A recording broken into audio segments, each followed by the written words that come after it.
देख रहे हैं आज तक। बड़ी खबर इस वक्त की, जी हां, दिल्ली के रजौरी गार्डन विधानसभा उपचुनाव में रुझान सामने आने लगे हैं। इस वक्त बीजेपी अकाली दल गठबंधन आगे चल रहा है। दूसरे दौर की गिनती खत्म हो चुकी है। चौथे राउंड का लगभग बता रहे हैं। जो रुझान सामने आ रहे हैं उसमें बताया जा रहा है कि बीजेपी आगे चल रही है। आम आदमी पार्टी को बड़ा झटका यहां पर होता हुआ दिख रहा है, क्योंकि आम आदमी पार्टी तीसरे पायदान पर यहां पर दिख रही है। जो अभी रुझान आ रहे हैं उसके मुताबिक दूसरे नंबर पर कांग्रेस है, यानी कि मीनाक्षी चंदेला जो कि कांग्रेस की है वो आम आदमी पार्टी के हरजीत सिंह से आगे चल रही हैं। और एक बड़ा अंतर बताया जा रहा है दोनों के बीच। मनजिंदर सिंह सिरसा जो कि बीजेपी अकाली गठबंधन से उम्मीदवार है वो सबसे आगे चल रहे हैं। बीजेपी के लिए अच्छी खबर न सिर्फ दिल्ली से, बाकी दूसरी जगहों से भी आपको हम बताएंगे। हालांकि रजौरी की अगर हम ये देखिए, ये है आंकड़े, कुल सीट 10 है जहां पर उपचुनाव हुए हैं विधानसभा के। बीजेपी को 5 सीटें जाती दिख रही हैं। आम आदमी पार्टी का खाता भी नहीं खुला है। कांग्रेस को 3 सीटें जाती दिख रही हैं और टीएमसी का 1, यानी कि ममता का जादू जो है वो पश्चिम बंगाल में बरकरार है। लेकिन बीजेपी की जो लहर है वो पूरे देश में एक तरह से देखने को मिल रही है। ये रुझान आपको हम बता रहे हैं, नतीजों के लिए इंतजार करना होगा और लगातार आपको अपडेट्स भी दे रहे हैं।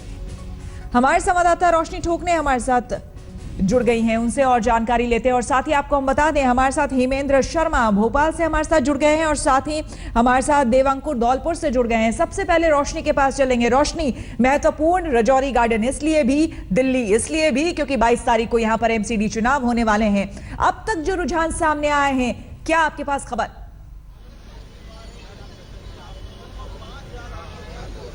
चौथे राउंड के बाद भी बीजेपी अकाली का कैंडिडेट मनजिंदर सिंह सिरसा लीड कर रहे हैं। तकरीबन 11,000 वोट के साथ वो इस वक्त आगे चल रहे हैं। और जो मार्जिन है आम आदमी पार्टी से, क्योंकि बड़ी जीत अगर ये बीजेपी अकाली के लिए है तो एक बड़ा झटका आम आदमी पार्टी के लिए है। 2,000 के आसपास की वोट अब तक उनको मिले हैं, तो आप अंदाजा लगाइए 9,000 का अंतर दोनों मतों के बीच में है। कांग्रेस की जो कैंडिडेट है मीनाक्षी चंदेला, उनसे भी 4500 वोटों से आगे चल रहे हैं मनजिंदर सिंह सिरसा। तो अब अंदाजा लगाना मुश्किल नहीं है कि बैसाखी के दिन राजौरी गार्डन, जिसे मिनी पंजाब माना जाता है, एक जीत और जश्न का माहौल बीजेपी अकाली के खेमे में होगा। हमारे साथ बीजेपी नेता राजीव बब्बर जी। राजीव जी, कितनी बड़ी खुशी है आप लोगों के लिए, क्या ये रुझान ही नतीजे बनेंगे आपको लगता है? बहुत बढ़िया बैसाखी आने वाली है ऐसा लग रहा है और सबको बैसाखी की शुभकामनाएं। देखिए, देश चल रहा है मोदी जी के साथ, दिल्ली चल रही है मोदी जी के साथ और रजौरी ने ये बताना शुरू कर दिया है कि हम चल रहे हैं मोदी जी के साथ। बहुत स्पष्ट चुनाव के परिणाम आ रहे हैं और जिस तरीके से एक साइजेबल लीड के साथ हम आगे चल रहे हैं। और ख़ास तौर पे ये वो इलाका है जहाँ पर नॉर्मली जो है, जो कांग्रेस का कैंडिडेट ये मानता था कि मेरा वो मजबूत गढ़ है, उस गढ़ से भी वो इतने पिछड़ते नजर आ रहे हैं। तो दिल्ली की जनता का स्पष्ट जो संदेश है वो सामने आ रहा है और थोड़ी देर में नतीजों के रूप में आएगा। हम बड़ी किस तरह के मार्जिन है, सवाल एक बार फिर उठेगा आप लोगों पर कि ईवीएम से कहीं छेड़छाड़ तो नहीं हुई, उसका क्या जवाब तलाशेंगे? राष्ट्रभक्त, देशभक्त और देश के लिए काम करने वाले, गरीब आदमी के लिए काम करने वाले प्रधानमंत्री जी को जो अपशब्द बोले आम आदमी पार्टी के नेता ने, देश की, दिल्ली की जनता ने थप्पड़ मारकर संदेश दिया है। और अब भी अगर वो टेलीविजन चैनल पर आकर बोलते हैं तो वो ये गुस्ताखी कर सकते हैं। मैं उनके बारे में कुछ नहीं कहना चाहता। जिस तरह से आम आदमी पार्टी की परफॉर्मेंस इस सीट पर रही है, क्या वजह आप इसकी मानते हैं? क्या 2 साल की उनकी परफॉर्मेंस है, नेगेटिव पॉलिटिक्स है, कंट्रोवर्सी, शुंगलू कमेटी की रिपोर्ट ठीक इसके पहले आई जब ये चुनाव थे, क्या मानते? टोटल जो फ्रॉडगिरी करी, टोटल जो एक हिपोक्रेटिक चेहरा लेकर लोगों को गुमराह करने की कोशिश करी, ये उसका परिणाम है। आप कहते कुछ है, करते कुछ है। और सिर्फ एक व्यक्ति जो देश के लिए काम कर रहा है, अगर आप उसको गाली देंगे तो जनता दिल में रखती है और समय पे उत्तर देती है। ये संदेश आम आदमी पार्टी के लिए स्पष्ट है। तो क्या ये मोदी जीत ही मानी जाए? मोदी लहर था जिसकी वजह से मिनी पंजाब इस तरह से आप लोगों के खेमे पक्ष में आया? 100% मोदी जी की लहर है और 100% भारतीय जनता पार्टी की नीतियों की जीत है। भारतीय जनता पार्टी जिस तरीके से देश के लिए काम कर रही है, देश की जनता उस पर मोहर लगा रही है और खुलकर सामने आ रही है। और ये जो परिणाम है ये स्पष्ट बताता है कि केंद्र सरकार की नीतियों से देश आज खुश है। बिल्कुल रोशनी, आपके पास हम दोबारा आएंगे। धौलपुर से हमारे साथ देवांकुर जुड़ गए हैं, हमारे संवाददाता। देवांकुर, आपसे जानना चाहेंगे, जैसे कि हम खबरें अभी देख रहे हैं, जो रुझान सामने आ रहे हैं, बीजेपी आगे चल रही है, क्या लहर वहां पे, क्या रुझान, क्या आपको वहां पर क्या समझ में आ रहा है? नतीजे, परिणाम क्या होने वाले हैं?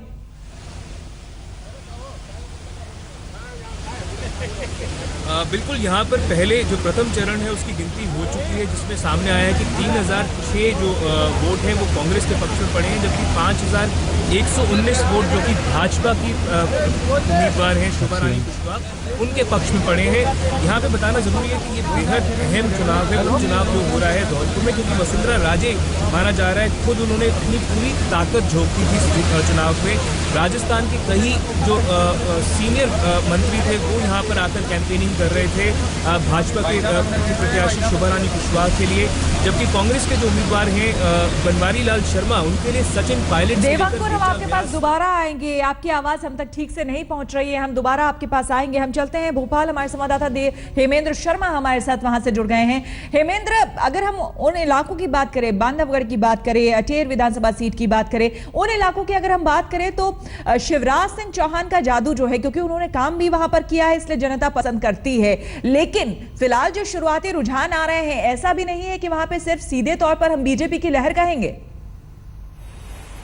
जी देखिए, जहां तक बांधवगढ़ का सवाल है, बांधवगढ़ में भारतीय जनता पार्टी के प्रत्याशी शिवनारायण सिंह जो है वो पहले राउंड की मतगणना के बाद लगभग 1000 वोटों से आगे चल रहे हैं। तो वहां पे तो बांधवगढ़ में शिवराज सिंह का जादू दिखता चलता नजर आ रहा है, क्योंकि शिवराज सिंह चौहान ने बांधवगढ़ में पूरी ताकत झोंकी थी, इससे कोई इनकार नहीं कर सकता। लेकिन जहां दूसरी सीट का सवाल है, अटेर विधानसभा का सवाल है, वहां पे थोड़ा सा मुकाबला जो है थोड़ा टक्कर का नजर आ रहा है, क्योंकि पहले राउंड की मतगणना के बाद कांग्रेस के प्रत्याशी हेमंत कटारे जो है वो लगभग 294 वोटों से आगे चल रहे हैं। वहां कड़ा मुकाबला है।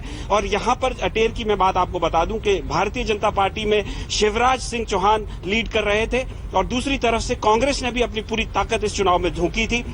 कांग्रेस के तमाम नेता, चाहे वो दिग्विजय सिंह हो, ज्योतिरादित्य सिंधिया हो, कमलनाथ हो, सभी लोगों ने यहाँ पे प्रचार किया, जबकि ज्योतिरादित्य सिंधिया जो है इसको अपनी व्यक्तिगत लड़ाई लेकर के चल रहे हैं। तो वहां पर सवाल भिंड और चंबल इलाके में ज्योतिरादित्य सिंधिया और शिवराज की लड़ाई, वर्चस्व की लड़ाई को लेकर के सामने। बिल्कुल, और इस बीच हम अपने दर्शकों को बता दें, बड़ी खबर इस वक्त जो आ रही है, 4 राउंड की गिनती के बाद 4000 वोटों से बीजेपी दिल्ली में आगे चल रही है। जो बड़ी खबर आ रही है वो दिल्ली के रजौरी गार्डन विधानसभा सीट से जुड़ी हुई है, जहां पर 4000 वोटों के साथ बीजेपी आगे चल रही है। आपको बता दें यहां पर चौथे राउंड की भी गिनती जो है वो यहां पर पूरी हो गई है, और उसके बाद जो अब तस्वीर सामने आई है, मनजिंदर सिंह सिरसा जो कि बीजेपी अकाली के उम्मीदवार यहां पर हैं, वो 4000 वोटों से आगे चल रहे हैं। दूसरे पायदान पर यहां पर कांग्रेस की मीनाक्षी चंदेला है, और जबकि तीसरे पायदान पर हरजीत सिंह है। और मनजिंदर सिंह सिरसा से बात की हमारे संवाददाता रोशनी ठोकने ने, क्या कुछ कहा उन्होंने, आइए सुनते हैं।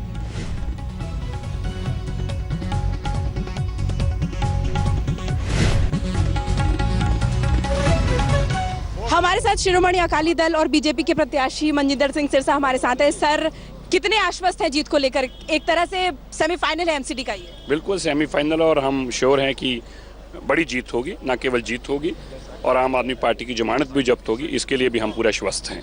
दिल्ली के अंदर जो 2.25 साल में आम आदमी पार्टी ने लोगों को बेवकूफ़ बनाने का काम किया, छलने का काम किया, ठगने का काम किया, एक ही बात कही है, मोदी काम नहीं करने देते। जबकि जब उनको अपना 1.25 करोड़ रुपए के समोसे खाने तो मोदी जी रोकते नहीं है। जब उनको 4 करोड़ रुपए राम जेठमलानी जी को देना तो मोदी जी रोकते नहीं है। जब उनको 18,000 रुपए की प्लेट में खाना खाया तो मोदी जी रोकते नहीं है। पर जब दिल्ली के कामों की बात आती तो मोदी जी काम नहीं करने देते। इसका जवाब लोग इस इलेक्शन में देंगे। लेकिन जिस तरह के वोटिंग परसेंट रहे हैं पिछली बार के हिसाब से काफी कम रहा है। बाई इलेक्शन में ऐसा ही होता है, क्योंकि बाई इलेक्शन में छुट्टी नहीं होती पूरी, तो खाली संडे है, संडे में तो बहुत लोग कम घरों पे होते हैं, इसलिए बाई इलेक्शन में तो 40-42% के आसपास, ये 50% पोलिंग एक हायर साइड पे 47% पोलिंग। असल टक्कर किससे मान रहे हैं, क्योंकि त्रिकोणीय मुकाबला है और जिस तरह से 2013, 15 या अभी के चुनाव है? देखिए, तो पक्का है कि आम आदमी पार्टी की तो जमानत जब्त होगी। कांग्रेस की पिछली बार जमानत जब्त हुई थी, अब वो कितनी वोटों से अपनी जमानत बचा पाती है या नहीं बचा पाती, ये भी आज तय हो जाएगा। तो जमानत जब्त अगर होती है तो एक बार फिर सवाल ईवीएम पर उठेगा, क्योंकि लगातार ईवीएम पर ही चुनाव। केजरीवाल जी का तो सवाल ईवीएम पे उठेगा। वैसे तो मैं समझता हूँ कि आज आपके मीडिया को, लोगों को, उनको आज लिखवा लेना चाहिए था कि ईवीएम ठीक है या गलत है, क्योंकि वो 67 सीटें जीतने वाले। अब वो परमानेंट, उनका परमानेंट सवाल ईवीएम पे रहेगा, क्योंकि जब विधानसभा आएगी तो भी वो एक सीट भी नहीं जीत पाएंगे, फिर भी कहेंगे ईवीएम खराब है। अब आज के बाद, आज इस चुनाव के बाद ये तय हो गया केजरीवाल जी के लिए जिंदगी भर के लिए ईवीएम खराब रहेगी, ये तय है आज। चलिए, हमसे बात करने के लिए शुक्रिया। तो कुल मिलाकर जीत को लेकर पूरी तरह से आश्वस्त मनजिंदर सिंह सिरसा, और सीधे तौर पर उनका कहना है कि केजरीवाल के लिए अब ईवीएम हमेशा ही खराब रहेगी, क्योंकि कहीं ना कहीं जिस तरह से इस सीट पर त्रिकोणीय मुकाबला है, इस त्रिकोणीय मुकाबले में हर कोई अपनी साख की लड़ाई लड़ रहा है और एमसीडी से ठीक पहले आने वाले इन नतीजों का वाकई असर आने वाले एमसीडी चुनाव पर भी साफ दिखाई पड़ेगा। कैमरा पर्सन कृष्ण कुमार के साथ रोशनी ठोकने, दिल्ली आज तक।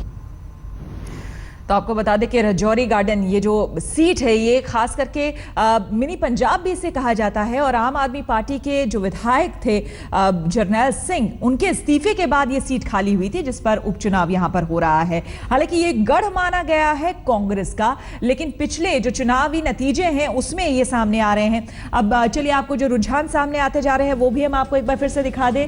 शिवनारायण सिंह बीजेपी से बांधवगढ़ से आगे चल रहे हैं। यहां पर बताया जा रहा है कि पूरी ताकत यहां पर सीएम ने झोंक दी थी, जिसकी वजह से ये तस्वीर सामने आई है। लेकिन और बाकी जगहों की भी तस्वीर आपको हम बता दें। बांधवगढ़ की फिलहाल आपको बता रहे हैं, जहां पर शिवनारायण सिंह जो हैं वो आगे चल रहे हैं। तो उपचुनाव में बीजेपी की बल्ले बल्ले, जी हां, इसलिए हम कह रहे हैं ये क्योंकि अभी जो रुझान आ रहे हैं लगातार वो बता यही रहे हैं। दिल्ली की अगर हम बात करें तो राजौरी गार्डन विधानसभा सीट की अगर हम बात करें तो 5वें राउंड की जो गिनती है वो खत्म हो गई है, और उसके बाद 4000 वोटों से यहां पर आपको बता दें हम मनजिंदर सिंह सिरसा जो कि बीजेपी अकाली गठबंधन के उम्मीदवार हैं, वो यहां पर आगे चल रहे हैं। रोशनी ठोकने हमारे संवाददाता लगातार हमारे साथ बनी हुई है। रोशनी, लगभग जो है बीजेपी की जीत यहां पर सुनिश्चित होती दिख रही है जैसे जैसे राउंड्स खत्म हो रहे हैं 5वें राउंड के बाद। बिल्कुल, और 6वें राउंड के नतीजे भी हमारे पास आ गए हैं। आपको बता दें कि 6वें राउंड में भी बीजेपी अकाली के कैंडिडेट लीड कर रहे हैं, तकरीबन 15,794 वोटों के साथ इस वक्त वो आगे चल रहे हैं। कांग्रेस के जो उम्मीदवार हैं 11,953 वोटों के साथ दूसरे पायदान पर, और आम आदमी पार्टी के लिए वही बड़ा झटका 3,155 के साथ तीसरे नंबर पर आम आदमी पार्टी। मार्जिन जो है 15,000 और 3,000 के बीच एक बड़ा मार्जिन है। इस मार्जिन को अब कवर कर पाना आम आदमी पार्टी के लिए बहुत ज्यादा मुश्किल है।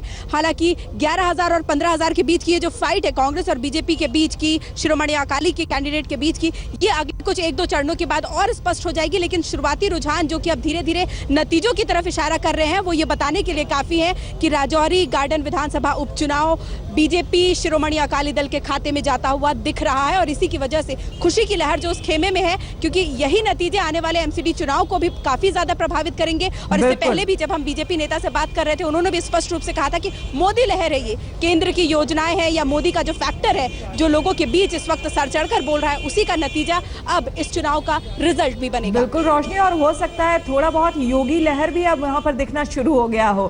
खैर, इस बारे में तो इंतजार करना होगा। फिलहाल एमसीडी के चुनाव अभी हुए नहीं हैं, होने हैं 22 तारीख को, उसका इंतजार करना होगा। लेकिन फिलहाल जो तस्वीरें आपको हम दिखा रहे हैं, जो लहर फिलहाल दिल्ली में और भी दूसरे राज्यों में जो दिखती आ रही है वो ये है कि बीजेपी की बल्ले बल्ले होती दिख रही है। विधानसभा उपचुनाव में जो कुल 10 सीटें हैं उसमें 5 बीजेपी के खाते में जाती दिख रही है, 3 कांग्रेस और 1 टीएमसी।